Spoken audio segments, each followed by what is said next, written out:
Queríamos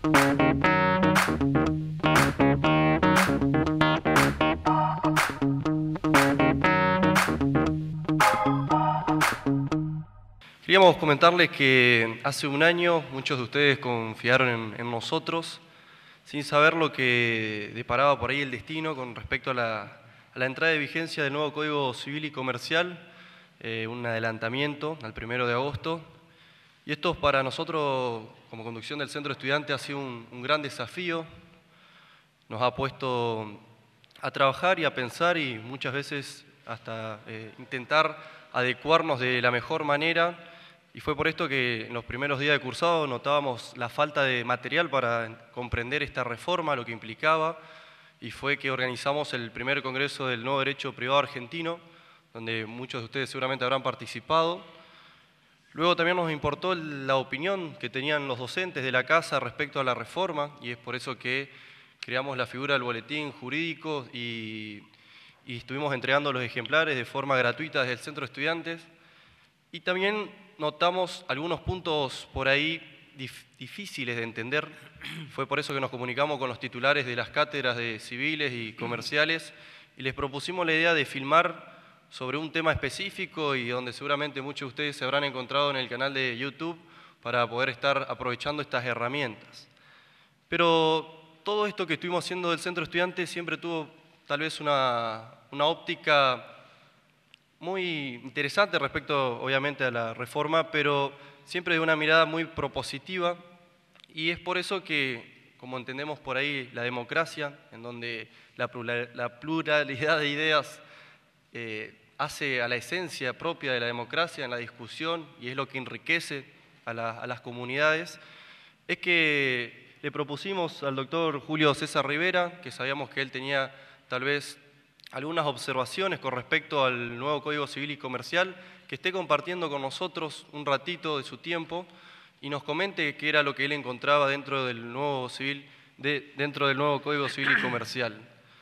Es por eso que queremos primero agradecerles a ustedes, porque obviamente los 500 inscriptos del Congreso, si hubiéramos hecho las actividades, si ustedes no hubieran utilizado o si no hubieran ido los 8.500 estudiantes a buscar los boletines, no hubieran tenido sentido, o si no hubieran entrado a ver el canal de YouTube, más de 10.000 visitas, la verdad que todo lo que hubiéramos hecho no hubiera cobrado sentido, así que agradecerles de corazón, agradecerles que vengan una vez más a escuchar también a un gran profesor como es el doctor Julio César Rivera, que muchísimos de nosotros hemos estudiado de sus manuales, de sus libros, de sus códigos, y para nosotros hoy es un gran honor.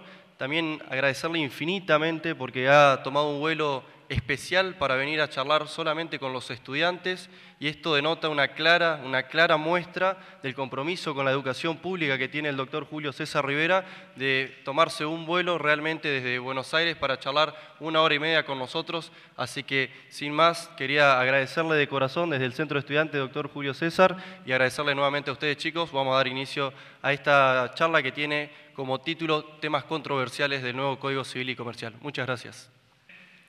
En primer lugar, uno de los grandes debates que se ha instalado en los últimos tiempos en la doctrina argentina, inclusive más allá de la doctrina, en la comunidad en general, en la colectividad en general, es si era conveniente o no proceder a una recodificación integral del derecho privado argentino.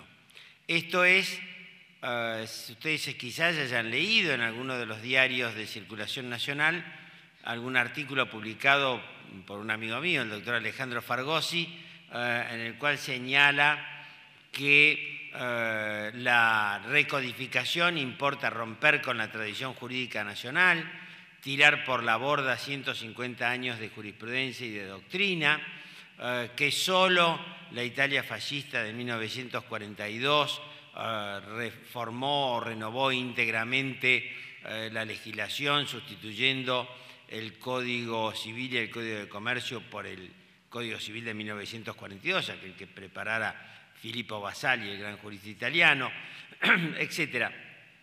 Y esto en general se repite en algunos círculos muy conservadores, insistiendo en que, bueno, las grandes obras del pasado, las obras de Llambías, de Borde, etcétera, dejarán de tener vigencia y que tantos años de sentencias de la Cámara Civil y de la Corte Suprema interpretando el Código Civil pierden hoy vigencia, etcétera. ¿Es cierto o no es cierto esto? En realidad es muy relativo. Es cierto que se puede hacer una reforma parcial, se podría haber hecho una reforma parcial del Código Civil y del Código de Comercio y aún dentro de la reforma parcial unificar los dos códigos en uno. Fue el modelo que siguió el proyecto de unificación de 1987, del que participaron juristas muy destacados como Horacio Fargosi, como Héctor Alegría, Atilio Alterini, Jorge Alterini, etcétera, Sergio Lepera. Pero, bueno, es un método posible. Fue lo que hizo, en definitiva, la reforma de 1968 al Código Civil cuando se sancionó la Ley 17.711. Fue una reforma que tocó nada más que el 10% del articulado. Pero, bueno, frente a eso, el modelo de la recodificación no es un modelo exótico, ni es un modelo que haya seguido exclusivamente Italia en 1942, como dice Alejandro Fargosi. Por el contrario, nosotros podemos recordar, además del Código Civil italiano, el Código portugués de 1966, el Código boliviano de 1975, el peruano de 1984, el Código brasileño del año 2002, etcétera. Es decir, varios códigos, el Código Civil de Quebec de 1994, la reforma al Código Civil holandés que se ha ido haciendo por títulos a lo largo de más de 20 años, pero que en definitiva termina con la sanción de un nuevo código que sustituye al Código Civil y al Código de Comercio.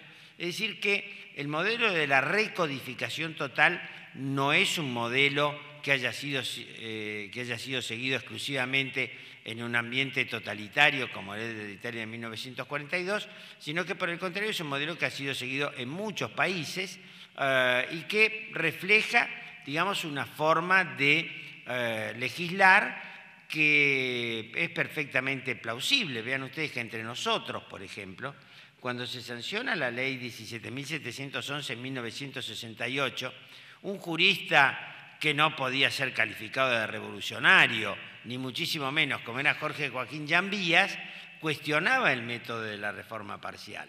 Llambías decía, la reforma parcial importa tanto como agarrar un reloj y cambiarle las piezas. Dice, nunca más va a funcionar como antes. Entonces él propiciaba la reforma total, como lo había propiciado Bibiloni en 1926, la Comisión Reformadora de 1936, el mismo Llambías con el proyecto de 1954 y la Comisión Reformadora que elaboró el proyecto de 1998. Es decir, que entre nosotros la idea de la reforma total, de la recodificación civil y comercial, era una idea que tenía sólidos antecedentes en la doctrina, prestigiosos juristas que la apoyaban y unos antecedentes en el ámbito del derecho comparado que sin duda auspiciaban este tipo de solución. En segundo lugar, no es tan cierto que implique esto tirar por la borda 150 años de doctrina y de jurisprudencia. ¿Y por qué? Por una doble razón. En primer lugar, porque del Código de Vélez de 1869 no quedaba prácticamente nada. Y sobre todo no quedaba prácticamente nada de su esencia. Porque el código que nos regía era el Código de Borda de 1968. Vean ustedes, el Código Civil de Vélez Sarsfield se asentó sobre algunos pilares básicos. El respeto absoluto a la palabra empeñada, artículo 1197, los contratos obligan a las partes como si fuera la ley misma. La responsabilidad fundada en la culpa, artículo 1109, todo el que por su culpa causa un daño está obligado a repararlo. El carácter absoluto del derecho de dominio, que allá por los artículos 2511, 2512, 2513, atribuía al propietario el derecho de degradar, desnaturalizar y destruir la cosa, y la familia, el derecho de familia fundado en el matrimonio indisoluble. La reforma de 1968 modifica visceralmente 3 de estos 4 pilares de la codificación de Vélez Sarsfield. La responsabilidad se comienza a fundar en los factores objetivos de atribución, 1113, el riesgo. En la idea del efecto absoluto de la palabra empeñada se morigera con la incorporación del principio de la buena fe, el abuso del derecho, la lesión subjetiva y la teoría de la imprevisión, es decir, se modifica sustancialmente ese efecto de los contratos, es decir, el efecto absoluto de los contratos tiene moderaciones y morigeraciones muy importantes, y el carácter absoluto del dominio también se morigera porque el derecho real de dominio, como todo otro derecho, debe ser ejercido de modo regular, como dice el artículo 2511, decía el artículo 2511 del Código Civil. En los que fue más conservador, por supuesto, el código, la reforma de 1968 fue en el ámbito del derecho de familia. Era una época en la que no era propicio hacer grandes reformas al derecho de familia, y por eso solo se incorporó lo que se dio por llamar el divorcio por mutuo consentimiento, que no era otra cosa que la separación personal que no concedía habilidad nupcial, pero que podía decretarse por la sola voluntad de las partes, para horror de algunos de los profesores de la época. De todos modos es claro, y ya lo decía Espota en un libro que publicó sobre la reforma, a partir de ahora nos rige un nuevo Código Civil, porque no es necesario cambiar todo el contenido para que haya un nuevo código, basta con cambiar alguna de sus ideas fundamentales, y esto fue lo que sucedió en 1968. De modo pues que no se tiran por la borda 150 años de doctrina y jurisprudencia. Por el contrario, la verdad es que uno podría pensar quién va a la biblioteca de la Facultad de Derecho de la Universidad del Litoral en los últimos años a pedir el Código de Comercio comentado de Lisandro Segovia, o la culpa quiliana de Leonardo Colombo, o la acción oblicua de Sánchez de Bustamante. Seguramente, salvo para algún historiador del derecho o para alguno que estuviera haciendo una tesis sobre algún punto muy particular, seguramente estos libros habían perdido interés hace muchísimo tiempo. Y tampoco se tira por la borda la jurisprudencia elaborada por los tribunales civiles y comerciales de todo el país, por la Corte Suprema Nacional o por los superiores tribunales de provincia. Porque muchas de las soluciones que incorpora el Código Civil nuevo, el Código Civil y Comercial, son soluciones anticipadas por la jurisprudencia que el Código va a recoger. De modo pues que esto no es una revolución cultural, como dijo el otro día un abogado en un simposio del cual yo participé en el Colegio de Abogados de la Ciudad de Buenos Aires. Por el contrario, reitero, la mayor parte de las reformas han sido anticipadas por la doctrina, por la jurisprudencia y en el ámbito del derecho de familia, muchas por la legislación de los últimos años. La ley de matrimonio igualitario, la ley de identidad de género, la ley de protección de los niños que reglamenta la ley 26.061, la Convención Internacional sobre Derechos del Niño, la Convención de Eliminación de toda forma de discriminación de la mujer que da lugar a la Ley de Protección de los Derechos de la Mujer, las leyes de violencia doméstica, etc. Todo esto ya anticipaban, junto con las reformas de las leyes 23.264 y 23.515 en los años posteriores a la restauración de la democracia, habían modificado sustancialmente el derecho de familia, y lo que se hace ahora en general es recoger en el código esos avances y plasmarlos en un cuerpo único. De modo pues que no hay una ruptura con el derecho anterior. El derecho no nace con el Código Civil y Comercial, el derecho privado sigue teniendo sus fuentes de siempre. la novación sigue siendo la novación, la transacción sigue siendo la transacción, la compra-venta sigue siendo la compra-venta y por lo tanto podremos seguir también utilizando con provecho las grandes obras del pasado, las de Llambía, las de Borda, las de Pota, y les haremos, en su caso, las adecuaciones pertinentes que sean necesarias. Otro tema es, ¿son necesarios los códigos en esta época? Esta es otra pregunta que se ha hecho la doctrina, porque hace ya muchos años, unos 40 años atrás, un gran autor italiano muy conocido, Natalino Irti, publicó un libro que se llamó La era de la descodificación. Y él señalaba que en realidad la gran cantidad de materias habían salido de los códigos y otras habían sido reguladas, nuevas materias, fuera de los códigos también.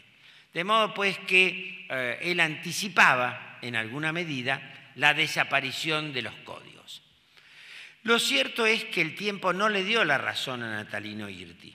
Hay un gran comparatista italiano, Rodolfo Sacco, que escribió hace ya algunos años atrás en una revista italiana un artículo sobre la recodificación y decía que desde el Código Civil italiano de 1942, más de 50 códigos civiles y códigos de comercio habían sido renovados, reformados o sancionados. Y desde que Sacco escribió eso, muchos más, porque países que no pertenecían a la tradición codificadora, países que estaban bajo la órbita del sistema comunista, países de Oriente, como puede ser Taiwán, Vietnam, Mongolia, etcétera, se han incorporado a la tradición codificadora, siguiendo distintos modelos, el italiano, el alemán, el quebecois, etcétera, de modo pues de tener una legislación, sobre todo en el ámbito del derecho privado patrimonial, que les permita generar una situación de confort para los inversores extranjeros que vayan a negociar a esos países. Lo que ha sucedido es que lo que ha cambiado es el alcance de los códigos. Los códigos civiles del siglo XIX, o el Código de Comercio, o el Código Penal, pretendían tener toda la materia en un código. Pretendían ser omnicomprensivos. De allí aquel autor francés que decía: yo no enseño derecho civil, enseño el Código Civil. Lo cierto es que hoy esto no sucede así por una doble razón. En primer lugar, porque los códigos conviven con fuentes de jerarquía superior. Es decir, la Constitución y los tratados son fuentes de derechos subjetivos privados que los ciudadanos pueden invocar directamente ante los tribunales y, por lo tanto, tienen una eficacia interpretativa y aún una eficacia derogatoria de las disposiciones de los códigos que eventualmente se contrapongan con ellas. De modo pues que el Código Civil ya no es el centro del sistema de la legislación. Como decía Borda en la nota de elevación de la ley 17.711, dice: a riesgo de ser hereje o de parecer hereje, puedo decir que el Código es más importante que la Constitución porque está más cerca de los ciudadanos. Bueno, esto ya no es así. La Constitución y los tratados son fuente de derechos subjetivos que los ciudadanos, los habitantes, pueden invocar directamente ante los tribunales, inclusive sin necesidad de una ley que los ponga en ejecución. Pero por otro lado, porque alrededor del Código Civil van a seguir orbitando una serie de microsistemas.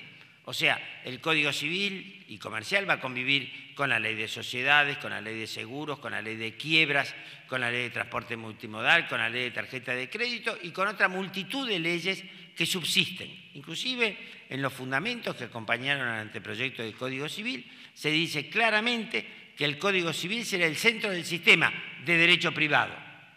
Y alrededor de él orbitarán todos los otros sistemas, microsistemas, que se harán inteligibles a través de la lectura del Código Civil y Comercial.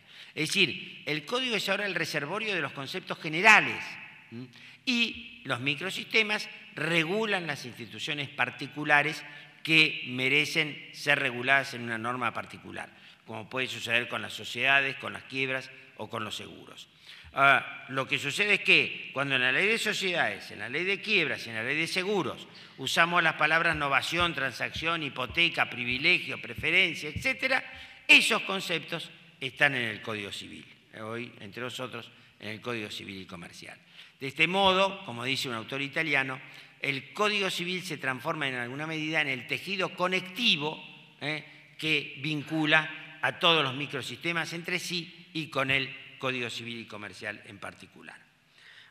De modo pues que está justificado que tengamos un nuevo Código Civil y Comercial. Ahora bien, ¿cuál es el método que ha seguido la Comisión? En primer lugar, la Comisión ha tenido que tomar obviamente muchas decisiones metodológicas. La primera ha sido la unificación de los códigos civil y comercial. No es una solución única. Por ejemplo, Francia tiene un nuevo Código de Comercio. España tiene un proyecto de Código de Comercio que ha creado una comisión, que ha dado a luz una comisión que presidió un gran comercialista español, Ángel Rojo. Alemania ha recodificado su derecho comercial y ha reformado a la vez el Código Civil en el año 2002. De modo pues que algunas legislaciones conservan el Código Civil y el Código de Comercio.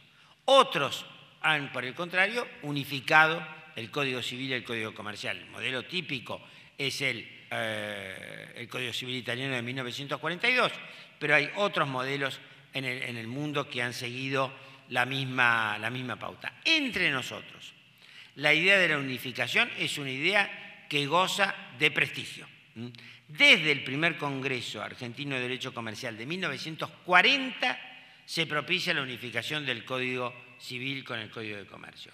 Y la verdad es que si el proceso de descodificación había sido notable en el ámbito del derecho civil, mucho más lo había sido en el ámbito del Código de Comercio. Si ustedes tuvieran a la mano un ejemplar del Código de Comercio hoy derogado, advertirán que quedaban muy pocos artículos del Código de Comercio, algunos referidos a instituciones que eran verdaderas antiguallas, como los factores de comercio, los dependientes, etcétera, con normas, algunas que pueden provocar hasta sonrisas, como aquella que dice que el transporte por ferrocarril debería hacerse a una velocidad promedio de 10 kilómetros por hora, o que, en fin, muchas disposiciones que estaban totalmente superadas por el tiempo. Parecía, si alguien leía el Código de Comercio, que el último invento que había habido en la Argentina era el telégrafo. Entonces, del Código de Comercio habían desaparecido todas las normas particulares, la sociedad de los seguros, la ley de navegación, el Código Aeronáutico, la ley de quiebras, etcétera, todas se habían convertido en disposiciones especiales. El ejemplar del Código de Comercio eran poquitos artículos del Código y todas leyes particulares o leyes especiales. De modo pues que la unificación es una decisión que, por lo demás, era prácticamente uniforme en todos los proyectos desde 1987 hasta acá. Era la solución del proyecto de unificación, la solución de los proyectos del año 93, tanto de la Comisión Federal como del decreto 468 del 92, como del proyecto de 1998. De modo pues que la solución de la unificación es una solución razonable y que, reitero, gozaba de ambiente favorable dentro de la doctrina argentina. El método del código propiamente dicho tiene un título preliminar, 6 libros. Uno es el libro de la parte general, después vienen los distintos libros, el de derecho de familia, el del derecho de los derechos personales, el de los derechos reales, el derecho sucesorio, las disposiciones comunes a los derechos reales y personales, dentro de los cuales se trata privilegios, prescripción y derecho internacional privado. La existencia o no de un título preliminar es una decisión metodológica que tiene tradición en la Argentina. El Código Civil argentino la tenía y el Código Civil y Comercial actual la conserva. Está dividido, como ustedes saben, en 4 capítulos: del derecho, de la ley, del modo del ejercicio de los derechos o del ejercicio de los derechos y de los bienes y cosas, de los derechos y bienes. Algunos códigos modernos tienen título preliminar, por ejemplo el Código Civil español y su reforma en los años 80 fue muy comentada. Otros no, el Código Civil brasilero, por ejemplo, del año 2002, no tiene un título preliminar, pero bueno, es una decisión metodológica razonable. Los fundamentos exponen las razones por las cuales existe este título preliminar, particularmente por qué se incorporan al título preliminar las reglas sobre abuso del derecho, buena fe, fraude a la ley y sobre los derechos y bienes, porque se dice son conceptos que tienen tal grado de abstracción y generalidad que se van a aplicar a todas las instituciones del Código. Es decir, no solo en el ámbito del derecho patrimonial, el abuso del derecho, la buena fe, sino a todas las instituciones del Código. De modo pues que esta solución metodológica es una solución favorable, estimable, que la doctrina ha acogido con beneplácito. La existencia de un libro de la parte general es opinable. Lo cierto, ¿por qué es opinable? Porque decía José Luis de los Mozos, el profesor español, con relación al proyecto del 98, que la parte general es más para los libros que para los códigos, o para las leyes. Inclusive algún gran profesor, que ustedes habrán escuchado nombrar muchas veces, el profesor peruano Fernández Cesarego, decía que en la parte general se trata a la persona como sujeto de la relación jurídica. Mientras que en realidad la persona es mucho más que el sujeto de la relación jurídica, merece un tratamiento individual o particular fuera incluso de la relación jurídica. Bueno, son discusiones metodológicas que en nuestro caso han sido superadas incorporándose la parte general, que trata de lo que trata el libro de parte general que ustedes han estudiado siempre, es decir, trata de las personas, trata de las cosas, es decir, del patrimonio, las cosas y los bienes, y trata de la causa de la relación jurídica, que son los hechos y los actos jurídicos. En fin, ¿por qué se justifica esta metodología? Bueno, porque en la Argentina siempre se estudió el derecho civil a partir de la existencia de una parte general.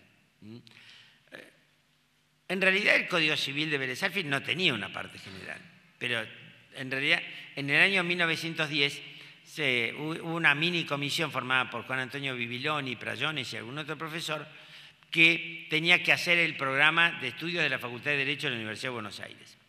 Y Bibiloni, que era un admirador del Código Civil alemán, que tenía una parte general, decidió armar una parte general. Entonces sacó la teoría de las fuentes, que está en el título preliminar, las personas, que están en el libro primero, estaban en el libro primero del Código Civil de Vélez Sarsfield, los hechos y actos jurídicos estaban en el libro segundo, el patrimonio que estaba en el libro tercero, los bienes y las cosas, y la prescripción que estaba en el libro cuarto, y decretó que esto era la parte general del derecho civil argentino. Y a partir de allí, todas las facultades de derecho de las universidades, en aquella época las 7 universidades estatales que existían, siguieron esta metodología de enseñanza. Y las obras de derecho civil tuvieron una parte general. Salvat, Espota, Gianvía, Bordaro, Castex, etc., empezaron por la parte general. De modo pues que todos los abogados que hoy en día circulan por la República Argentina, que son muchos, quizá demasiados diría alguno, y todos los estudiantes que hoy en día están en las facultades de Derecho de las universidades argentinas, han estudiado Derecho Civil a partir de la existencia de una parte general. Entonces, el codificador optó por mantener ese criterio y hacer realmente un libro de la parte general. Con lo cual, esa metodología también es, por regla general, aceptada. Después, algunos aspectos metodológicos particulares. Un gran acierto del Código Civil y Comercial es la incorporación de reglas de derecho internacional privado.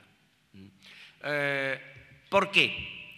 Porque el derecho internacional privado, bueno, quizá no lo sepan porque siempre es una de las últimas materias del derecho internacional privado. El derecho internacional privado tiene dos tipos de fuentes, la fuente interna y la fuente externa, es decir, las convenciones, tratados, etcétera, a los cuales adhiere el país. El Tratado de Montevideo de 1889, el Tratado de 1940, la Convención de Viena sobre Derecho de los Tratados, la Convención de Viena sobre el Compraventa de Mercadería, tienen reglas de derecho internacional privado de fuente externa. Pero el Código tiene también reglas de derecho internacional privado de fuente interna. Entre nosotros, los artículos 7 a 14 del Código Civil de Vélez Sarsfield, algunas reglas en materia de contratos, algunas reglas en materia de derecho sucesorio, etc. Esas reglas de derecho internacional privado no habían tenido prácticamente reforma alguna desde la sanción del Código Civil en 1871, desde la puesta en vigencia del Código Civil en 1871. Entonces era un derecho internacional privado de fuente interna rudimentario y totalmente superado por la realidad actual. De modo pues que la incorporación del libro sexto de las reglas de derecho internacional privado, abarcando los temas de jurisdicción internacional y ley aplicable, es un avance muy importante de la legislación argentina. quiero señalar que en realidad en muchas oportunidades se pensó en hacer un código de derecho internacional privado, lo propuso Werner Goldschmidt, que fue profesor en la Universidad de Tucumán, en la Universidad de Buenos Aires, etcétera, muchas veces, pero lamentablemente no había prosperado. ¿Cuáles son algunos, digamos, qué es lo que ha generado alguna duda en algunos profesores? Bueno, este es un código civil y comercial. ¿Dónde está el derecho comercial? Seguramente muchos de ustedes han estudiado ya derecho comercial, lo estudiaron con el código derogado. De acuerdo al código derogado, el derecho comercial se fundaba en una noción subjetiva y una objetiva. La noción subjetiva, la noción de comerciante. Comerciante es el sujeto que hace profesión de realizar actos de comercio. Y el acto de comercio por naturaleza, eso es el artículo primero, el artículo 8, inciso primero, acto de comercio por naturaleza, la intermediación en el cambio de cosas muebles. Bien, ambas nociones estaban totalmente superadas por la realidad. Es decir, yo, parafraseando a un viejo político argentino, decía, ¿quién ha visto alguna vez un comerciante matriculado? Porque la verdad es que nadie se matriculaba como comerciante, porque para ser comerciante no era necesario matricularse, con lo cual el comerciante individual era simplemente el que ejercía de hecho el comercio. Muy pocos seguramente estarían registrados en el registro público de comercio de la ciudad de Santa Fe, de Rosario o de Buenos Aires como comerciantes individuales. Y la noción de acto de comercio estaba totalmente superada. La noción de comercio es mucho más extensa hoy en día. Pero entonces el Código de Comercio excluía de la noción de comercio las actividades extractivas y las actividades agropecuarias. Pero hoy las actividades extractivas, la minería, las actividades agropecuarias se realizan bajo forma de empresa. La empresa, a su vez, se reviste normalmente bajo la forma corporativa de una sociedad anónima, con lo cual ya era una actividad comercial por el solo hecho de que estuviera relacionada con la organización empresaria bajo forma de sociedad anónima. Lo mismo la actividad de la construcción. Es decir, es muy difícil encontrar a un constructor que sea un sujeto individual. Normalmente es una sociedad de algún tipo, generalmente sociedad anónima, que emprende esta actividad bajo forma empresaria. Por eso se dice que el verdadero sujeto del derecho comercial en el siglo XXI es la empresa. Y lo que achacaba Horacio Fargosi tanto al proyecto de 1998 como al Código Civil y Comercial actualmente vigente es que no tiene un estatuto de la empresa. Entonces, y que no define en ningún caso qué es el comercio, a pesar de que utiliza en varias oportunidades la expresión actividad empresaria, actividad comercial, llevar, digamos, una gestión en forma de empresa, etcétera, pero no hay una definición de tales conceptos. Por ejemplo, a los efectos de quienes llevan contabilidad, el código utiliza una expresión de este tipo, pero que a veces puede sumir en cierta perplejidad sobre quienes están o no obligados a llevar contabilidad regular. De todos modos, el derecho comercial no va a desaparecer. En Italia, desde 1942 en adelante, sigue habiendo profesores de derecho comercial, sigue habiendo abogados especialistas en derecho comercial y sigue habiendo revistas de derecho comercial, tratados de derecho comercial, etcétera. De modo pues que no va a desaparecer el derecho comercial. Lo que sucede es que, como ha dicho el mismo Ángel Rojo, que es seguramente uno de los comercialistas más ilustrados entre los de habla hispana, dice, el derecho comercial lo que ha demostrado a lo largo del tiempo es que va cambiando de contenido. Por eso se puede decir que tiene existencia, pero no tiene esencia. Y esto es en alguna medida lo que capta el código. Ahora bien, algunos paradigmas sobre los cuales se basa el código. Y esto lo señalan claramente los fundamentos que acompañaron al anteproyecto. Bueno, en primer lugar, la idea de la igualdad real. Obviamente, el código trata, diríamos, de establecer una igualdad absoluta, obviamente, entre los cónyuges, entre los progenitores a los efectos del ejercicio de los derechos y deberes derivados de la responsabilidad parental, trata de proteger a las partes más débiles de la relación jurídica, etcétera, de modo pues que claramente el Código está tratando de consagrar en los hechos la igualdad jurídica, concretarla en una igualdad real. Y obviamente elimina toda forma de discriminación, suponiendo, dice los fundamentos, que se trata de una sociedad pluricultural o multicultural, en la cual hay diversas formas de vida, todas las cuales deben ser respetadas por el ordenamiento jurídico. Obviamente este es uno de los principios básicos del liberalismo jurídico que inspira a la Constitución de 1853, inclusive con la reforma de 1994, que exige del Estado una cierta neutralidad moral frente a las diversas opciones de proyecto de vida que pueden tener los ciudadanos, y que por lo demás se han ido concretando a lo largo de los años con la Ley de Identidad de Género, de matrimonio igualitario, etc. Todo lo cual va a tener su reflejo naturalmente en el ámbito básicamente del derecho de las personas y del derecho de familia. En el ámbito del derecho de las personas, la idea es proteger el mayor ámbito de autonomía de las personas individuales. Esto se va a proyectar en la capacidad de los menores y en la capacidad de las personas que padecen enfermedades mentales o están sujetos o sometidos o afectados por adicciones. Lo vamos a ver después de un modo más específico. Y dice, es un código de los derechos individuales y colectivos. Destaca expresamente los fundamentos que la mayor parte de los códigos civiles del siglo XIX y de gran parte del siglo XX regularon básicamente los derechos individuales. Pero este es un código de los derechos individuales y colectivos. Vean ustedes dos artículos, les destaco, el artículo 14 y el artículo 240, que claramente indican que el código regula los derechos individuales y los derechos colectivos. El primero dice que el código no ampara el ejercicio abusivo de los derechos individuales cuando tiene por efecto o causa la afectación del ambiente y de los demás derechos de incidencia colectiva. Y el artículo 240 es un artículo que se refiere a los límites que tiene el ejercicio de los derechos sobre los bienes que no deben afectar a los derechos de incidencia colectiva, que están esas limitaciones sujetas al derecho administrativo, tanto nacional como local.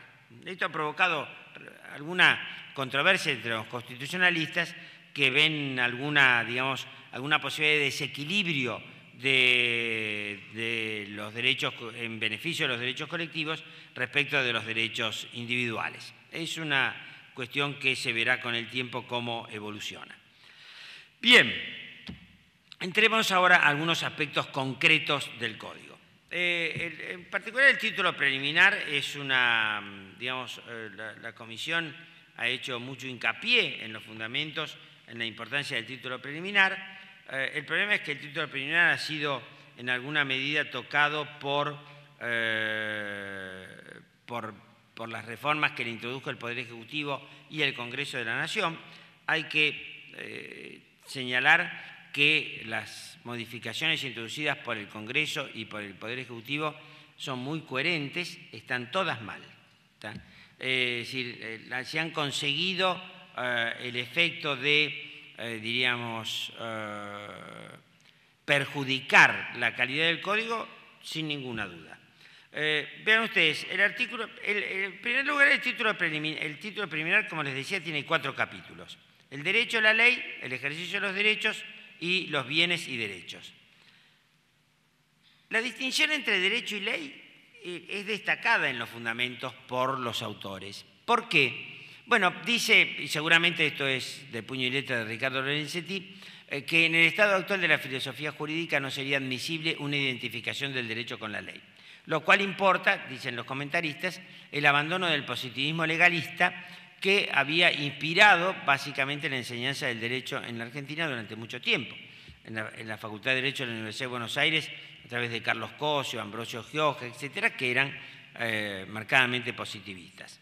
De todos modos, como lo señala un distinguidísimo profesor santafesino, Rodolfo Vigo, lo cierto es que a pesar de la distinción entre el derecho y la ley, estos primeros 3 artículos del Código Civil y los siguientes que se refieren a la ley propiamente dicha, se refieren básicamente a la ley y muy poco al derecho.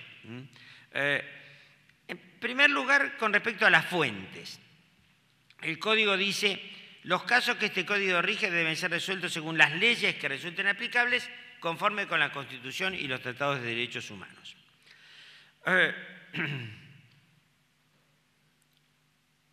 ¿Qué quiere decir ley acá? Muy sencillo. Acá ley, agarran el manual de Borda, de parte general, cualquier edición, buscan ley en sentido material y esto es lo que quiere decir el código acá. Es decir, es toda norma emanada de autoridad competente que sea general y obligatoria.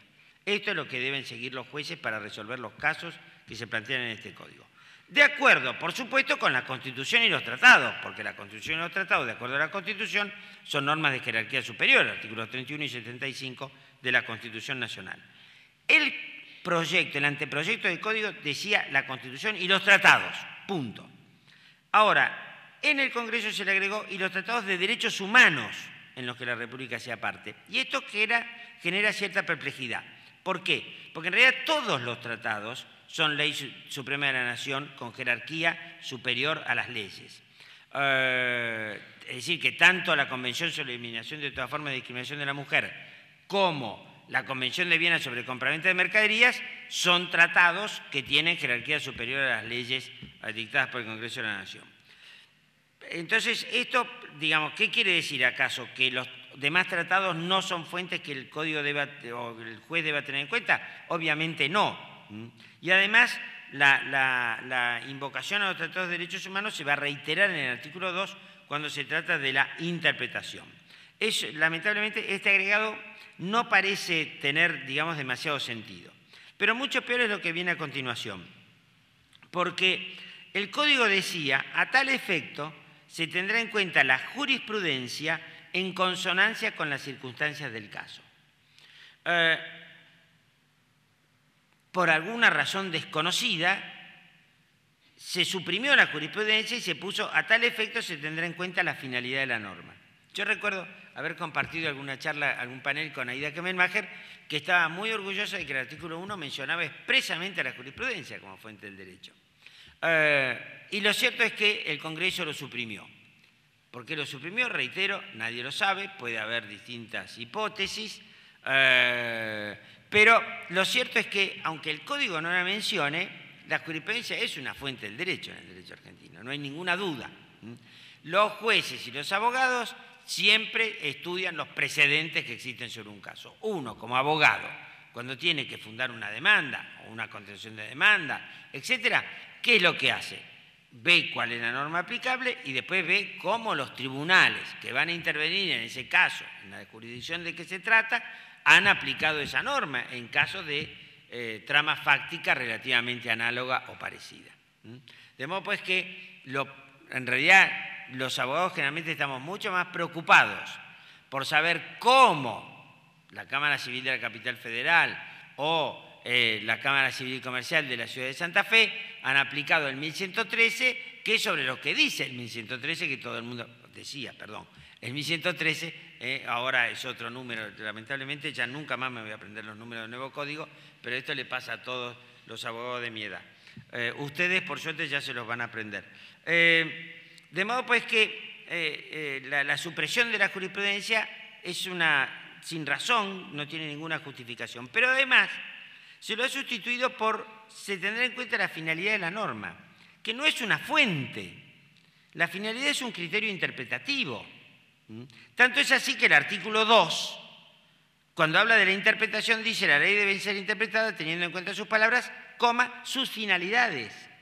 Es decir, que reitera la idea de finalidad, pero ahí bien, porque lógicamente la finalidad de la ley debe ser tenida en cuenta para su interpretación. Acá, lamentablemente, esto ha quedado a trunco y la norma pierde gran parte de su sentido. El tercer párrafo del artículo dice: los usos, prácticas y costumbres son vinculantes cuando las leyes o los interesados se refieren a ellos o en situaciones no regladas legalmente, siempre que no sean contrarios a derecho. Esto está muy bien, esto viene del anteproyecto, no lo tocó el Congreso, por suerte, de modo pues que... ¿Y por qué está bien? En primer lugar, porque incorpora las prácticas. ¿Qué son las prácticas, los usos y prácticas? Son los usos y prácticas del comercio.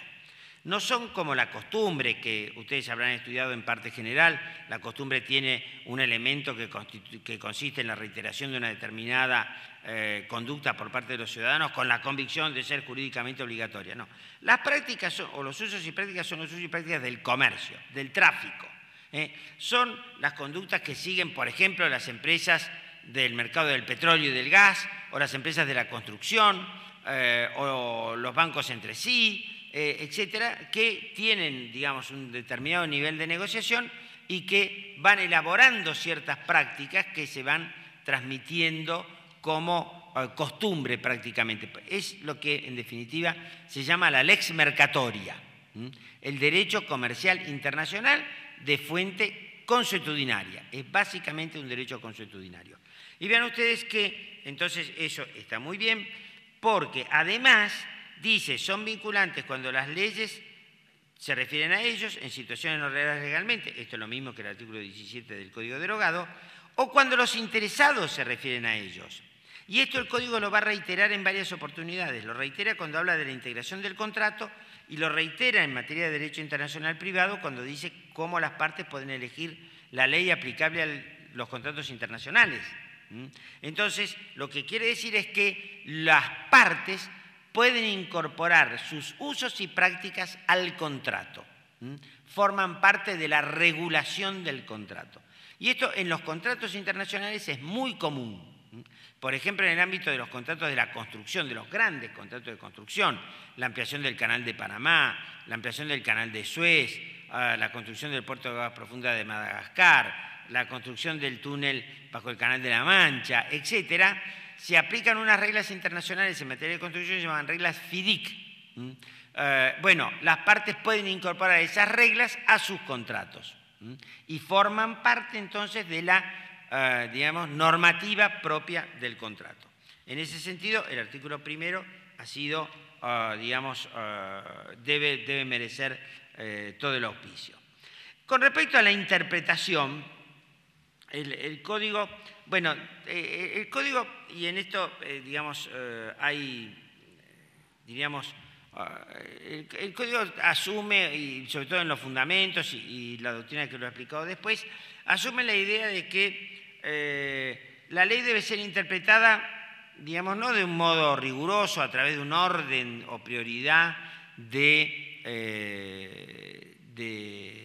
fuentes o de medios o de criterios de interpretación, sino a través de lo que Ricardo Lorenzetti suele llamar, y lo pone en los fundamentos, el diálogo de las fuentes. Es decir, hay una, digamos, una suerte de, diríamos, cierta plasticidad en la interpretación de la ley.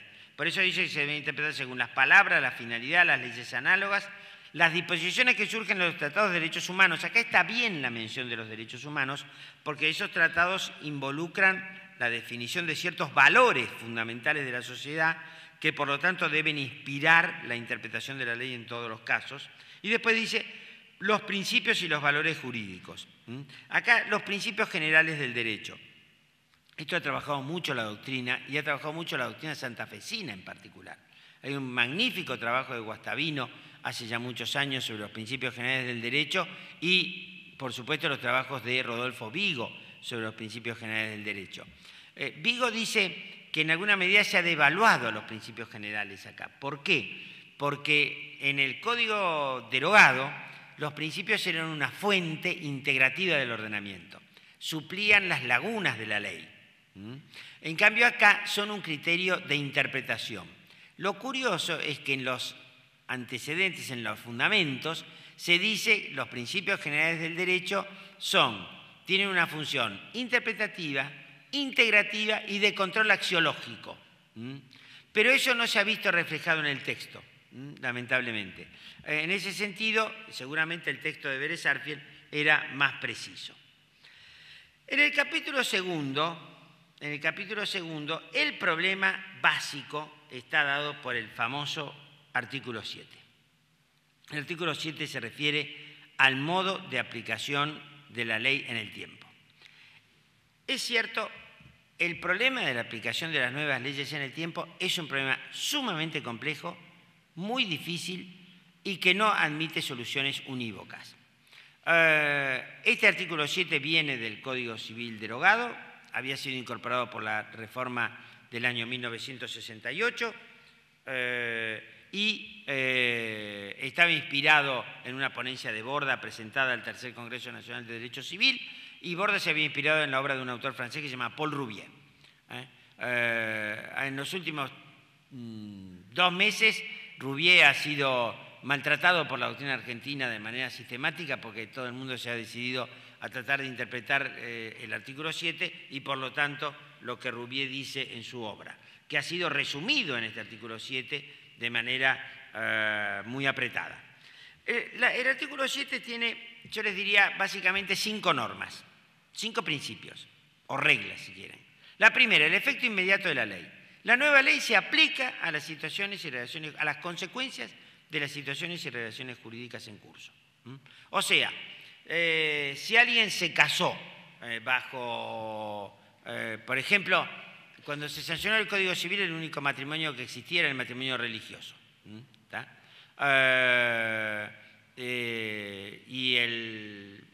Viene una nueva ley que modifica el régimen del matrimonio. Perdón, vuelvo atrás, porque el ejemplo del matrimonio religioso viene después para explicar una cuestión. Supónganse que varios de los que estamos acá somos casados. Nos hemos casado bajo un determinado régimen en el cual había divorcio por culpa, no había separación de bienes y había una determinada descripción de cuáles eran los bienes gananciales y los bienes propios.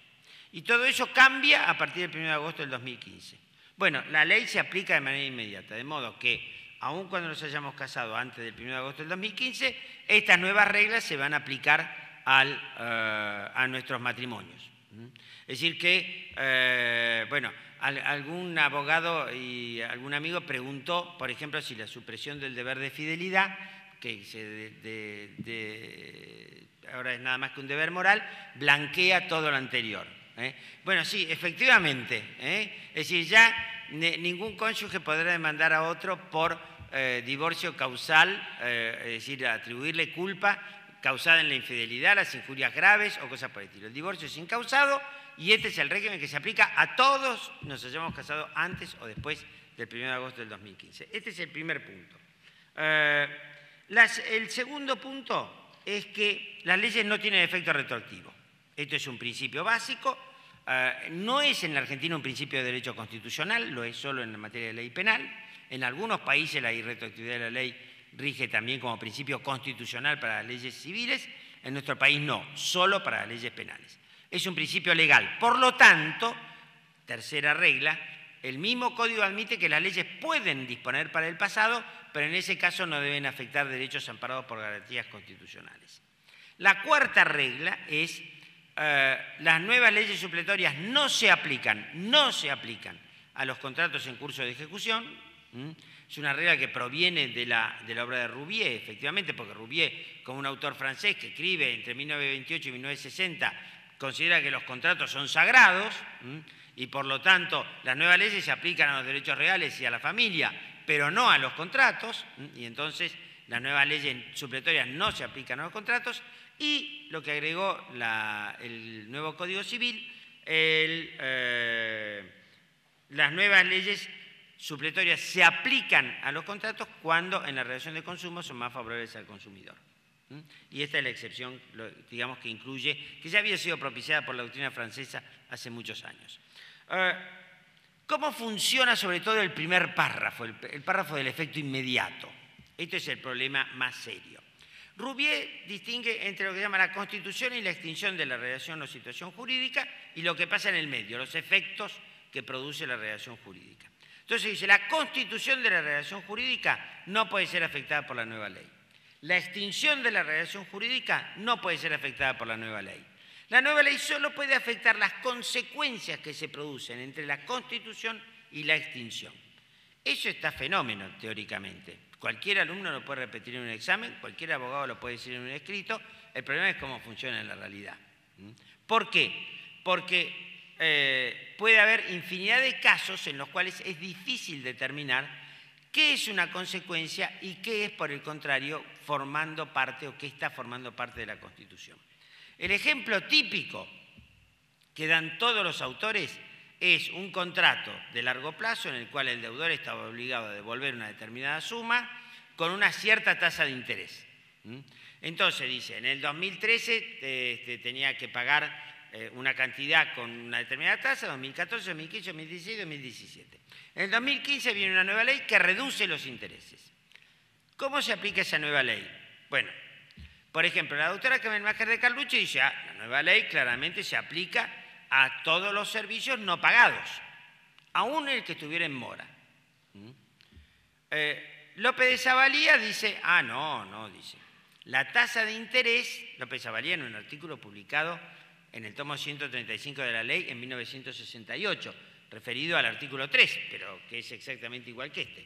Dice, no, porque el pacto sobre la tasa de interés no es una consecuencia, es el pacto mismo, es la constitución de la relación jurídica que no puede ser modificada por la nueva ley.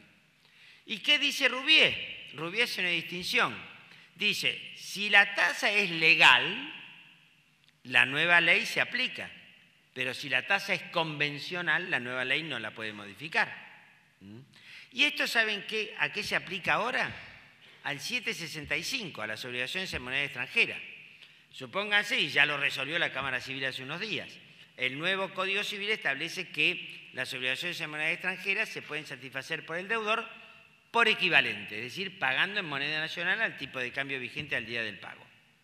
Entonces, un deudor había venido pagando su deuda hipotecaria en dólares, llega la vigencia del nuevo código y dice, bueno, ahora voy a pagar en pesos y consigna. Y la Cámara Civil le dice, no, dice, usted no puede pagar porque, dice, esta es una norma supletoria, dijo la Cámara Civil. Argumento dudoso que el 765 sea una norma supletoria. Lorenzetti dice que es supletoria, pero ustedes vieron que cuando le preguntan a Ricardo en la televisión, doctor, las obligaciones en moneda extranjera se van a poder cumplir en pesos, Ricardo contesta, bueno, ahora el juicio de adopción va a ser mucho más rápido, ¿no? Bueno, entonces, en el código comentado dice efectivamente que es una norma supletoria, lo cual es muy dudoso porque no dice que sea salvo estipulación en contrario y además había antes, bajo la vigencia del Código Civil que establecía el mismo principio, había un plenario de la Cámara Comercial que decía que el deudor siempre podía cumplir por equivalente en moneda nacional. Pero lo que podría haber dicho el tribunal son dos cosas. Primero, la moneda en que se pactó forma parte de la constitución de la relación jurídica. Se pactó en moneda extranjera. Eso no es una consecuencia de la relación jurídica, es la misma relación jurídica. Y si no, podría haber dicho, señores, acá el pleito ya estaba iniciado antes de la vigencia del código. Porque esto nos lleva a otro problema que es el más serio que plantea el artículo 7, que es cómo se aplica el nuevo código a los juicios en trámite. Y ahí hay, digamos, dos posiciones básicamente irreconciliables. Por un lado, la doctora Kamelmacher, Jorge Peirano y algunos otros procesalistas, Arasi, Macaño, etcétera, que dicen, no importa que haya un pleito en trámite, las nuevas leyes de fondo se aplican aunque haya un proceso en trámite. Entonces, la señora había demandado a su marido por divorcio causado en injurias graves, con los efectos pertinentes del divorcio bajo aquel régimen vigente, conservación del derecho a alimentos, de conservación de la vocación hereditaria, etcétera, y como le cambiaron la ley, ahora el juez decreta el divorcio inculpable, sin culpa de ninguna de las dos partes.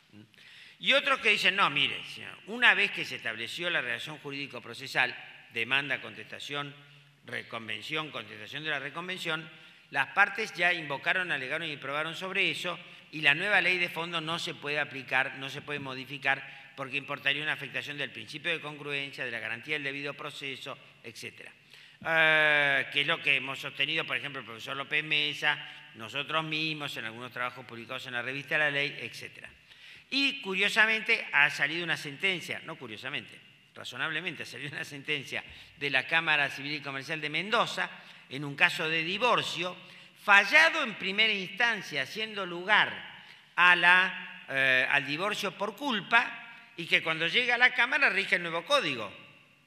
Entonces, ¿qué hace la Cámara?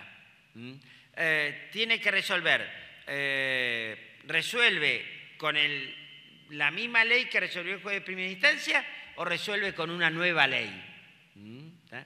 López Mesa, en una acordada que dictó la Cámara de Chubut, de la cual forma parte, la Cámara Civil y Comercial de Trelew, dijo, mire, esta Cámara va a resolver los casos con la misma ley que resolvió el juez de primera instancia.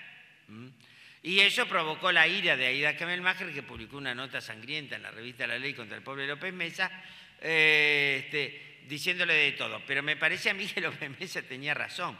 Es decir, como dice Daniel Vítolo, a ver, no puedo ganar el pleito en primera instancia y perderlo en la Cámara porque en el medio cambiaron la ley.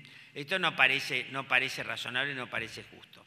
Lo cierto es que en el libro de Rouvier, que es la fuente y a la cual se cita permanentemente, Moisés Despanés, que lo conoce muy bien, escribió un libro sobre el artículo 3, publicado por la Universidad Nacional de Córdoba allá por el 68, dice claramente que cuando el derecho se pone en acción, en realidad debe respetarse la ley bajo la cual se consolidó la demanda y la contestación. De todos modos, es un tema que a nuestro juicio debió ser resuelto por la ley. Vean ustedes, cuando se sancionó el Código Civil de Quebec en 1994, o el Código Civil italiano en el 42, o el Código Civil italiano en 1900, vinieron munidos de una ley de aplicación, con disposiciones transitorias, cómo se aplica el código a las relaciones y situaciones jurídicas precedentes, para evitar estos conflictos, porque va a haber infinidad de casos en los cuales los jueces, unos van a resolver blanco, otros van a resolver negro. Por ejemplo, la Cámara de Corrientes resolvió una cosa rarísima, que no se me hubiera ocurrido jamás. Juicio de usucapión, sentencia que hace lugar a la prescripción adquisitiva, apelación, ¿y qué hace la Cámara? Devuelve la sentencia al juez de primera instancia para que la adecue al nuevo código. Sí me dejaron perplejo realmente, sin palabras, ¿no? Es decir, esto no se me hubiera ocurrido jamás, ya la sentencia está dictada. A ver, cuando estudiamos derecho procesal nos enseñaron que una vez concedido el recurso, el juez no tiene jurisdicción sobre el caso. Es decir, las partes ya fundaron el recurso. Entonces le dice, no, haga de nuevo la sentencia conforme al nuevo derecho. Esto realmente no se me había ocurrido. Yo creo que pusieron la cabeza en el microondas los jueces de Corrientes a ver qué se les ocurría, lo pusieron al máximo y salió esto. Bueno, en fin, él es correntino, el joven futuro presidente del Centro de Estudiantes. Pero bueno, podéis ejercer en otra jurisdicción. En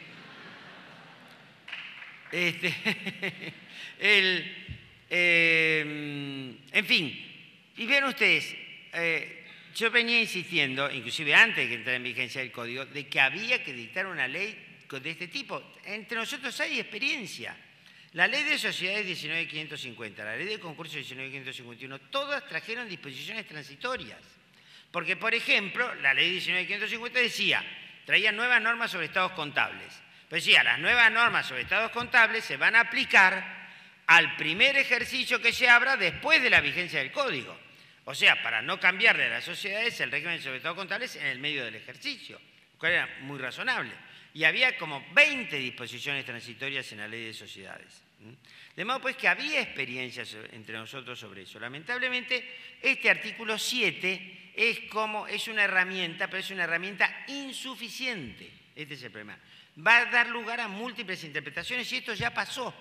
Porque pasó en 1968 con la ley de reformas de 17.711. Hubo plenarios de la Cámara Civil, plenarios de la Cámara Civil y Comercial de La Plata, sentencias de la Corte de la Provincia de Buenos Aires, sentencias de la Corte Nacional sobre aplicación de la ley del tiempo. Esto va a multiplicar los conflictos sobre qué ley se aplica, cosa que se podría haber solucionado en la mayor parte de los casos por la vigencia de una ley que dijera esto se aplica, esto no se aplica. Porque, por ejemplo, la unión convivencial, esta unión convivencial que tiene efecto a partir de los 2 años de no registrada, a partir de que ha empezado la convivencia. Más allá de que va a generar infinidad de problemas, cuando empieza la convivencia, yo eso lo decía a mis estudiantes, cuando ella deja el cepillo de dientes, empezó la convivencia. Los porteros van a ser los testigos más importantes que hay en los tribunales. Los porteros van a trabajar de testigo. Que sí venía, que no venía, que se quedaba, que no se quedaba. Pero más allá de eso, lo cierto es que seguro que va a pasar, que va a venir una señora que va a decir, no, pero sí, el tipo se fue el 31 de julio porque leyó el nuevo código, pero lo cierto es que nosotros vivíamos hace 15 años atrás. Entonces, ¿los 2 años se computan desde el 1 de agosto o se computan desde que empezó una convivencia anterior? Esto lo podría haber resuelto la ley. Lo cierto es que a mí me parece, porque todo esto es opinable, que debería ser a partir del 1 de agosto del 2015, porque uno no podía invocar derechos causados en una situación jurídica que no estaba regulada. Pero yo estoy seguro que los jueces de familia, que todos se creen con derecho a hacer lo que quieren, van a resolver que la pobre señora tiene derecho a la prestación compensatoria o a la protección de la vivienda o cosas por el estilo. En fin, esto lamentablemente este es un tema muy importante que ha sido poco tratado entre nosotros. Es decir, y poco elaborado por la legislación, pero en realidad esto corresponde a que el código en general, mi impresión es que el código es un gran avance. Hay situaciones en el ámbito del derecho de familia que son muy opinables. Yo personalmente me parece que la unión convivencial es una afectación de la libertad individual. Esto de que 2 personas adultas y libres no puedan establecer una relación excluida de efectos jurídicos, me parece que afecta al artículo 19 de la Constitución. Es decir, creo que en realidad las personas podrían tener derecho a establecer una relación libre, convivir sin que esto produzca efectos jurídicos. Pero bueno, esa es mi opinión. El código, es decir, creo, por ejemplo, que hay algunos artículos que son, algunos porque parece redactado por la KGB, ¿no? Con lo cual nunca sé si el código en materia de familia es liberal o autoritario. Por ejemplo, lean el 583. En todos los casos en que un niño o niña, bueno, además el código, si hay una cosa que me molesta del código es la terminología pretenciosa, ¿no? Todo cambió de nombre, la guarda de cuidado personal o la tenencia, no sé cómo se llama, el concubinato se llama unión convivencial, la patria potestad se llama responsabilidad parental, etc. Bueno, ya lo aprenderemos. Dicen, y además niño y niña y adolescente y cosas por el estilo, que son términos sociológicos o psicológicos, pero no jurídicos. No hay ningún código que use esa terminología. Pero bueno, en todos los casos en que un niño o niña aparezca inscrito solo con filiación materna, el registro civil debe comunicar al Ministerio Público, el cual debe procurar la determinación de la paternidad y el reconocimiento del hijo por el presunto padre.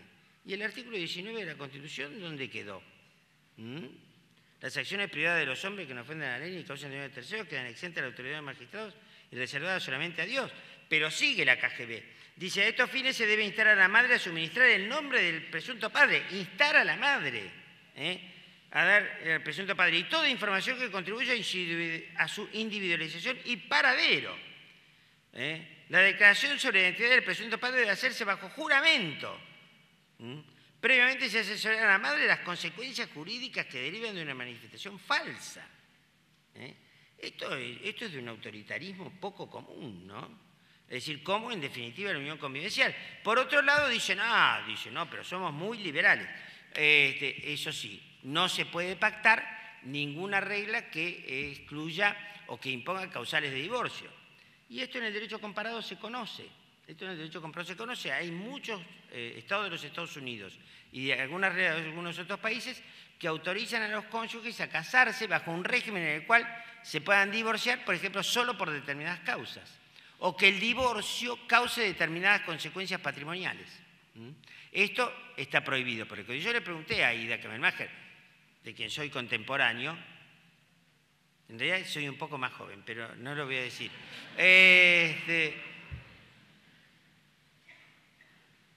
Y le digo, pero Aida, ¿por qué no? Si vos, que ella sabe derecho comparado de familia, es una verdad de perogrullo. Le digo, vos conocés esto, ¿por qué no lo pusieron en el código? Dijo, porque la Corte Suprema dijo que no se podía excluirse de la posibilidad del divorcio. Sí, claro, lo dijo en un caso que promovió un abogado muy conocido, amigo mío, que dijo que él quería excluirse del régimen de divorcio vincular y dijeron que no. Pero eso porque no lo preveía la ley. Pero ahora lo podría haber previsto el Código Civil si querían hacer un régimen verdaderamente liberal. Excluyeron la separación personal, solo hay divorcio.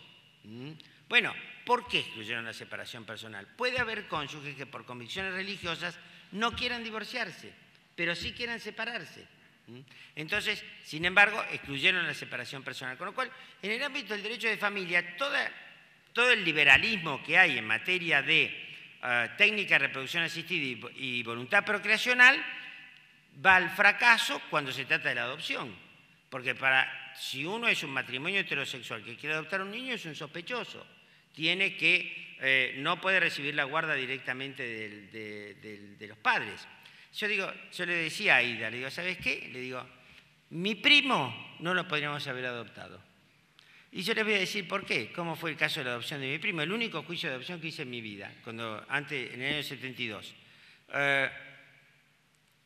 Mis tíos, matrimonio ya con algunos años de matrimonio, sin hijos, muy buena posición económica, social y cultural, y mi tío tenía un sastre que tenía un nietito, huérfano de padre y madre, los dos habían fallecido muy jóvenes. Tenía 5 años el chico, y le dice, y el abuelo, por supuesto, obviamente, muy preocupado por la situación de su nieto si él se moría, porque ya era un hombre grande, le dice, ¿usted nunca pensó en adoptar un niño? Y sí, le dice mi tío, sí, la verdad que sí, que yo dice, mire, ¿por qué hablamos? Que yo le voy a presentar a mi nietito, bueno, y adoptamos a este chico, que es mi primo hoy en día, sigue siendo mi primo, ya es un señor grande, cerca de los 50 años.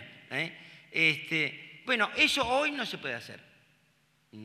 Eso hoy no se puede hacer. Hay que hacer un juicio de guarda preadoptiva, la guarda la tiene que dar el juez, etcétera, con lo cual lo más probable es que se hubiera muerto el abuelo, al que también adoptamos. Porque el abuelo después se incorporó a nuestra familia. Esta es la verdad. Venía a la fiesta de Navidad, a los cumpleaños, a todos lados, obviamente. Entonces, esto no se podría hacer. Como, por ejemplo, no se puede adoptar en el extranjero. Es una cosa curiosísima, otra regla autoritaria. El anteproyecto tenía una norma que expresamente decía que las autoridades argentinas deben colaborar con los ciudadanos argentinos que quieran adoptar en el extranjero. ¿Por qué hay países que permiten la adopción internacional, pero exigen la colaboración de las autoridades nacionales para hacer el seguimiento de los niños? Entonces, y esa norma que estaba en el capítulo internacional privado, que es una norma casi universal, fue suprimida del Código. ¿Por qué fue suprimida? Porque hay un prejuicio respecto a la adopción. Entonces, es curioso, si una pareja hetero u homosexual va a la India, alquila un vientre, tiene un niño de una señora hindú, no se sabe con qué material genético, y lo trae a la Argentina, inmediatamente lo inscriben como hijo de ellos porque basta la voluntad procreacional. Pero si un matrimonio hetero u homosexual quiere adoptar un niño, tiene toda una serie de limitaciones. En esto, yo creo, por eso digo, en general, en el ámbito del derecho patrimonial, el Código realmente, en el ámbito de los contratos, de la responsabilidad civil, de los derechos reales, el Código realmente tiene soluciones que uno puede cuestionar, pero por cuestiones menores.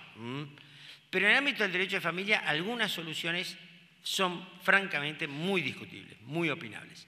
Me parece que responden a veces a algunas concepciones, algunas un poco autoritarias, como pretendiendo imponer un modelo de familia que no sé si necesariamente es el modelo de familia que en general en la sociedad argentina se sigue. Sobre todo, es decir, a lo mejor en la sociedad burguesa de las grandes urbes argentinas, como puede ser Buenos Aires, Córdoba o Rosario, puede ser, pero no sé si esto, en fin, responde al modelo de familia que puede haber en Salta o en Jujuy o en otras ciudades. Es seguramente el sector del Código que merece, digamos, una observación más crítica. En cambio, en el ámbito del derecho sucesorio, por ejemplo, hay soluciones muy interesantes. La reducción de la legítima me parece muy sensata. Lo mismo que el hecho de que se haya establecido la posibilidad de mejorar aún más la legítima, mejorar aún más la situación del heredero incapaz. Es decir, se puede disponer de 1/3 de la herencia, en cualquier caso, habiendo hijos, pero si hay un hijo incapaz se puede mejorar 1/3 más. Esto en la protección del incapaz parece una solución muy razonable. Se ha reducido o limitado la protección de la legítima también con la prescripción a favor del donatario, que es una solución curiosa. El donatario prescribe su derecho real de dominio a los 10 años de tener la posesión de la cosa donada, periodo a partir del cual ya no se puede ejercer la acción de reducción en beneficio de los herederos legitimarios. Y algunas soluciones que también son opinables hay en materia de capacidad, sobre todo en materia de capacidad de los menores. En materia de capacidad de las personas con enfermedades mentales y adicciones, las soluciones del Código están en línea con la Convención Internacional sobre Protección de las Personas con Discapacidad. El Código prevé que los menores, que las personas estas deben ser respetadas su autonomía, la internación es una solución de última instancia y que ya no son incapaces, sino que el juez debe determinar en cada caso cuáles son los actos que ellos no pueden realizar y someterlo a un régimen de apoyos, que es básicamente un régimen de asistencia. Esto parece muy razonable. El Código también, con muy buen criterio, ha mantenido la posibilidad de incapacidad absoluta, en contra de lo que dice la Convención. Pero lo cierto es que hay hipótesis en las cuales la persona no tiene ninguna capacidad de comunicarse y por lo tanto en esa hipótesis necesita un curador que lo represente, ya no que lo asista. En cambio, en materia de capacidad de los menores, las soluciones son un poco, digamos, a veces curiosas porque se ha tratado de incorporar la idea de del grado de madurez suficiente, que es un estándar que lógicamente prevé la Convención, prevé la Ley de Protección de Derechos de Niños 26.061, pero que funciona razonablemente para que el menor sea escuchado en todas las instancias judiciales o administrativas, cuando hay circunstancias o hechos que hacen a sus derechos, pero que no tiene ninguna relación con la capacidad patrimonial. Es decir, en la capacidad patrimonial el fraccionamiento debe ser etario, exclusivamente etario. No va a haber ningún escribano que autorice la compraventa de un inmueble celebrada por un menor si no tiene 18 años, por más que le digan que es Einstein, que tiene grado de madurez suficiente. Entonces, las soluciones del 25, del 26, etcétera, son soluciones, digamos, un poco declamatorias, pero que en la práctica no van a funcionar y el menor va a seguir siendo menor hasta los 18 años, salvo en lo que hace al cuidado sobre su propio cuerpo. Y esto en general a las madres sobre todo y a las abuelas les causa cierto estrépito.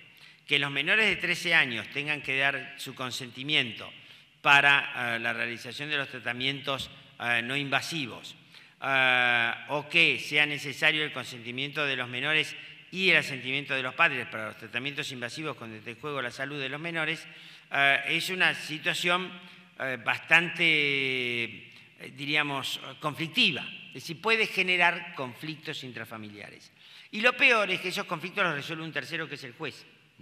En la ley francesa, por ejemplo, también existen reglas parecidas, pero decide el médico, con lo cual decide de manera inmediata. Porque imagínense el Hospital Ramos Mejía, que está en el 11 en Buenos Aires, a las 5 de la mañana del domingo, cuando vienen los chicos que se cayeron de la moto, tuvieron un accidente de auto, etcétera, sí, para someterlo a una transfusión sanguínea o para operar una fractura expuesta, necesita el consentimiento del menor, el asentimiento de los padres. Si los padres discuten con el menor porque uno quiere y el otro no quiere, tiene que ir al juez. Claro, eso de ir al juez a las 5 de la mañana a pedirle que resuelva son cosas que pasan en la ley y el orden, ¿no? No pasa en la vida real, por lo menos entre nosotros. Además, el pobre juez a las 5 de la mañana en pijama tendría que escuchar al padre, al menor, al médico y decidir. Lo más probable es que cuando decida o el chico se curó solo o no se curó ya definitivamente, ¿no? Por lo demás, en materia de capacidad, se amplía muchísimo la capacidad del menor en muchos aspectos y el Código insiste casi machaconamente en la que el menor puede demandar a los padres alimentos, el menor puede demandar a los padres rendición de cuentas, el menor puede demandar a los padres tal otra cosa, etc. Como diciendo, bueno, a ver, el que tiene 13 años puede, en definitiva, y tiene la posibilidad con el abogado del niño, siempre demandar a los padres. Esto me parece que no es una solución buena que el Código insista tanto en esta atribución de los hijos de demandar a los padres. Yo recuerdo hace muchos años un comentario de Julio Cueto Rúa, gran profesor de filosofía del derecho, que comentaba una sentencia americana sobre daños y perjuicios causados por los padres a los hijos por el no reconocimiento, en el cual el tribunal, que podía causar una norma general, porque podía causar un precedente que fuera obligatorio para otros casos, dijo, mire, la verdad que en este caso podría haber razón para que hubiera daños y perjuicios en favor del menor, pero la verdad es que no es bueno propiciar los juicios de los hijos contra los padres. Entonces rechazó la demanda. Yo no sé si, en fin, han evolucionado las ideas, yo entiendo el principio de autonomía de los menores, que a los menores hay que consensuar con ellos, que a los adolescentes no se le pueden imponer las soluciones, etcétera, pero me parece que el código a veces se va un poco, se pasa un poco de límites y genera o puede generar algunas situaciones de conflicto intrafamiliar. Y sobre todo que estas situaciones de conflicto intrafamiliar, en definitiva, siempre las va a terminar resolviendo el Estado a través del juez. Y esto sí que es, digamos, me parece muchas veces francamente inconveniente. Pero lo más grave no ha sido el código. Lo más grave es cómo se ha puesto en vigencia el código. ¿Por qué? Porque se lo ha puesto en vigencia con un periodo de latencia mínimo, con lo cual los abogados, los jueces, los profesores, los estudiantes no están preparados para aplicar el código. Lo mismo que los empresarios, los corredores, los martilleros, las personas que normalmente ejercen el comercio en cualquier actividad, no están preparados. No se ha adecuado el resto de la legislación previsional, la legislación impositiva. Por ejemplo, ahora hay un régimen de separación de bienes en el matrimonio. Bueno, entonces esto cambia el impuesto a las ganancias. En todos los países en los cuales hay régimen de separación de bienes, el régimen de impuesto a las ganancias es distinto según uno esté en régimen de comunidad o en régimen de separación. En el derecho previsional, la unión convivencial, antes llamada concubinato, generaba derecho a pensión a la concubina, aunque el concubino tuviera vigente su matrimonio. Compartían la pensión la viuda casada y la viuda concubina. Ahora resulta que la unión convivencial solo se establece entre personas que tienen habilidad nupcial. Con lo cual, teóricamente, por lo menos creo que esto no va a suceder en los hechos, o las leyes previsionales no lo van a recoger, si la señora está viviendo con un señor casado que se muere, no tiene los efectos de la unión convivencial, porque esa unión no produce efectos jurídicos. Entonces ya han habido algunos previsionalistas que han alertado. Ojo, ¿hay que adecuarse o no hay que adecuarse al Código Civil? ¿Hay que sacar una norma específica o vamos a abrir el debate sobre este tema? Hay que adecuar los códigos procesales. Es increíble, el Código Civil tiene un montón de normas procesales. Algunos lo han criticado, lo cierto es que el proyecto del 98 también tenía muchas normas procesales. Morelo decía con relación al proyecto del 98, es razonable que haya un acercamiento entre el derecho de fondo y el derecho procesal, pero lo que no hemos hecho es adecuar los códigos procesales. Nosotros iniciamos en estos días varios juicios de divorcio. Cada juez resolvió lo que se le ocurrió. Uno dio traslado por 15 días, otro dio vista al fiscal. ¿Para qué le dio vista al fiscal? No sabemos. Seguramente para que el fiscal diga que no tiene nada que decir, ¿no? Tal cual es habitual. Y otro llamó a una audiencia y como los cónyuges estaban de acuerdo, decretó el divorcio. Este me pareció el más razonable. En fin, no hay procedimiento de insania, es decir, de declaración de incapacidad. El Código Procesal está pensado en función del Código Civil, ni siquiera en función de la Ley de Salud Mental. El juicio sucesorio cambia fundamentalmente, con lo cual el proceso de familia, el Código Civil y Comercial trae reglas sobre el proceso de familia que no están reflejadas en los códigos procesales. Hay que adecuar los códigos procesales, esto es inexorable. Yo sé que Mendoza lo está haciendo con una comisión, en Córdoba que los jueces lo propiciaron, el Colegio de Abogados discutió un poco si correspondía o no, si convenía o no convenía hacerlo ahora inmediatamente, pero lo cierto es que es curioso que hay infinidad de normas que no tienen un reflejo en el Código Procesal. En fin, todo este fenómeno, digamos, es decir, de la puesta en vigencia tan apresurada y sin la adecuación del resto de la legislación y sin la adecuación de los códigos procesales, es lo que desmerece la puesta en vigencia del código y genera y va a generar muchos problemas en la puesta en marcha del código, que naturalmente siempre es un proceso conflictivo. Y en fin, bueno, de todos modos ustedes tienen una gran suerte, que es que son muy jóvenes, van a aprenderse el código nuevo. Para nosotros los canosos ya la cosa viene más difícil, pero bueno, hay un autor francés, Rémy Cabrillac, que escribe sobre la recodificación, que dice que cuando vienen grandes reformas legislativas, aumentan las jubilaciones de abogados y jueces. En mi caso, no pienso jubilarme y espero poder aprender algunas partes de este código y poder transmitírselas a ustedes también. Muchísimas gracias por su atención.